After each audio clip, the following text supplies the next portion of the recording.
said that's all right, babe. Any way you do. Good morning. Benny from the bog again. I've done a couple of YouTube clips, guitar and things like that. But I'm actually I sort of do sort of bits of everything really, as a job. So I just thought, well, I'll start doing some videos on that too. Might as well. I like this camera that I got. This Action 4. It's sort of so easy to sort of hook up with this little transmitter, the mic thing. Like I say, I don't really know what I'm doing with this stuff, but it's the more I practice with it, the better I'll get, I suppose. So there we go. Anyway, so this is not along the blues lines, but the concept's the same. Making something out of nothing. So this is actually for a customer. I've got to make him a garden gate. So I've pretty much roughly drawn it out, as you do. There we go. Just a bit of pencil. And it's quite a nice sort of farmhouse that it's going to go on. So yeah, I just want to put some bits of wood together. I want to see, if I can get a nice looking gate out of it.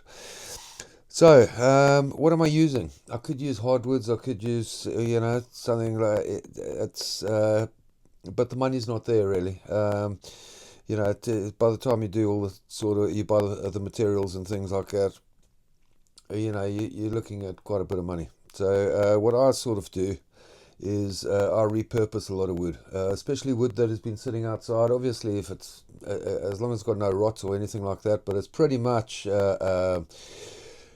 it's bone dry, even if it's wet. And I'll show you now.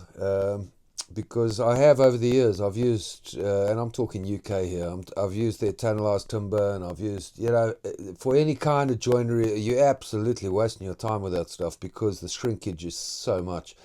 It's so wet, although it's been sitting on the shelf and undercover and that kind of thing, it's just been injected with this stuff, and it's just, don't even waste your time, unless you have to, of course.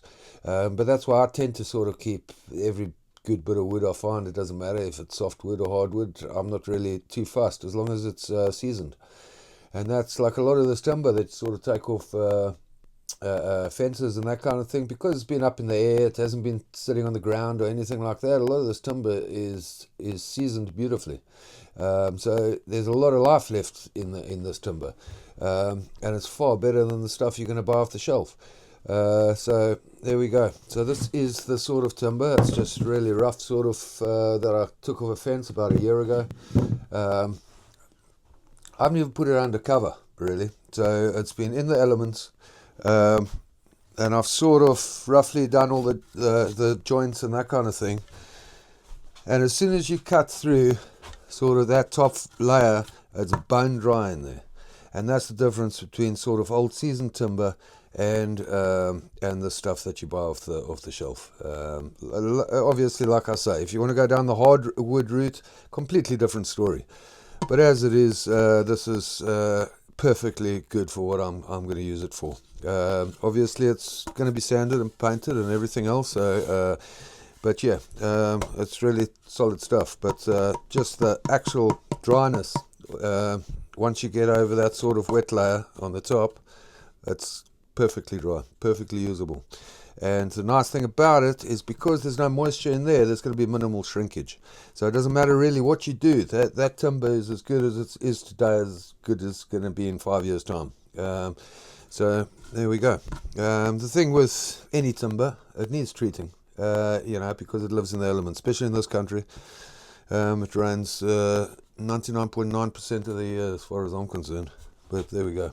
But anyway, so I'm just going to do this little project, and I'm going to try film as much as I can.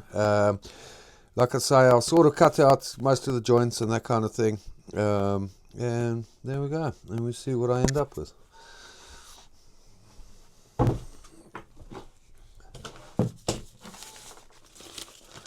Obviously, space is my biggest nightmare in here because it's only a small shed, and I use this for my blues, and I use this for just about anything I do, really. So, yeah, but there we go.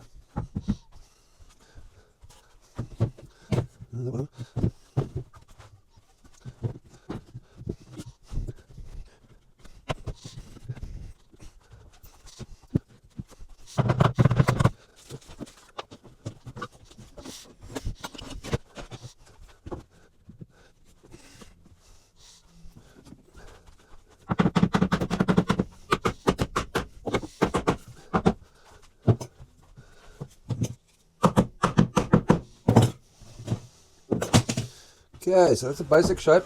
I'm going to put some adhesive in the joint still, so I've still got to compress that and everything like that. It's going to have a bottom section, so maybe you can see it better from here. But anyway, it's going to have a bottom section there, and then slats coming up with a center sort of join down here, and then I'm going to sort of cut off 45 degrees over there, just to give it a little bit of a traditional sort of look to a gate. Yeah, so there we go, but I think it'll turn out alright. I've also cut in this section here. That's where the strips down are going to come, the slats. The reason why I've done this is really you don't want anything.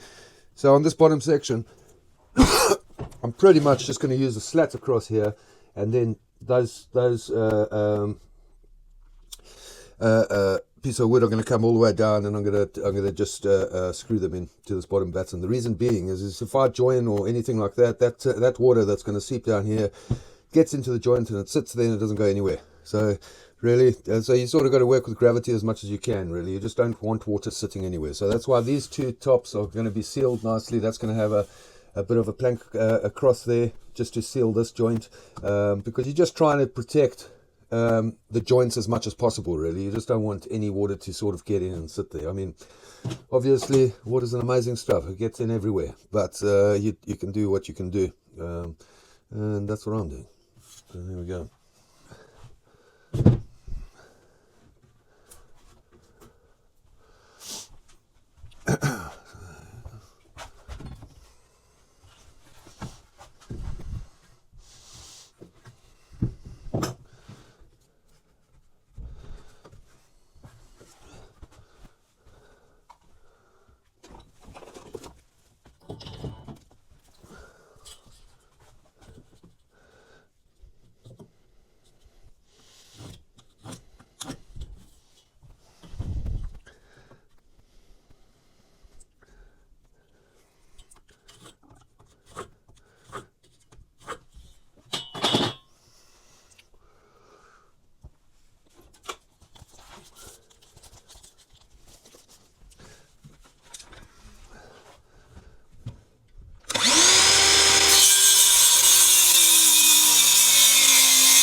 Yeah, like I was saying earlier, just in terms of water penetration, this stuff's been sitting out in the elements for well over a year, but it has been off the ground. I haven't just left it in the ground, obviously, because then it will seep in. But that's a fresh cut I've made, and you can actually see where the water lines are.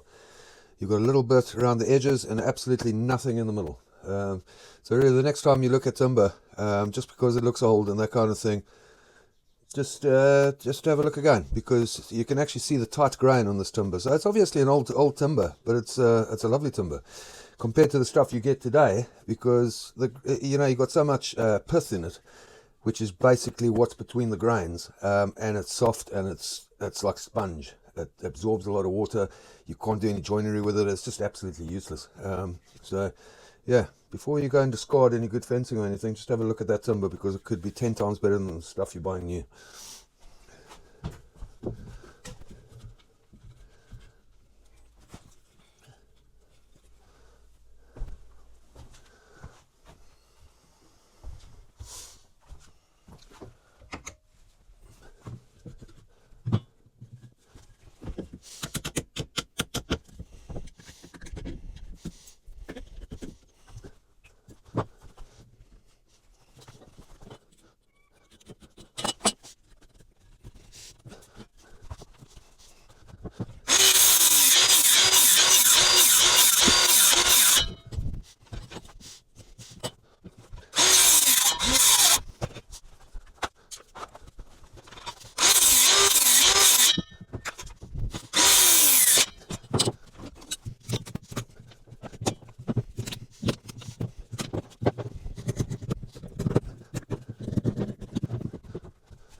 Okay, so that's pretty much all the joinery and so on done. As you can see, just on that joint there, so nice to do simple joints. I mean, there's nothing elaborate about those joints, but they're super strong. But with old timber like that, absolute pleasure compared to this new tannalized green stuff we get. So yeah, so that's pretty much as I can show you now. I'm going to next section is going to be the slats that I put them in, get all these joints glued up nicely, and then there we go. A lot of sanding, prepping, painting, and then we've got to hang the thing. It's going on a stone wall, which is a bit of a nightmare in itself, but I'll do some more sort of stages. I hope you guys got the idea on sort of what I'm talking about, and yeah, maybe inspire yourself just to have a look at something a little bit differently. Instead of, you know, you look at it, you think it's old, you think, okay, well, get some new stuff. New stuff today is just, most of it is just absolute rubbish, man. So yeah, just because it's got a price tag on it, don't think that it's any better than the stuff that you're picking up for free. You just got to have a little bit of knowledge and see what you're looking at. Okay, but yeah, for the next chapter. Thanks, guys.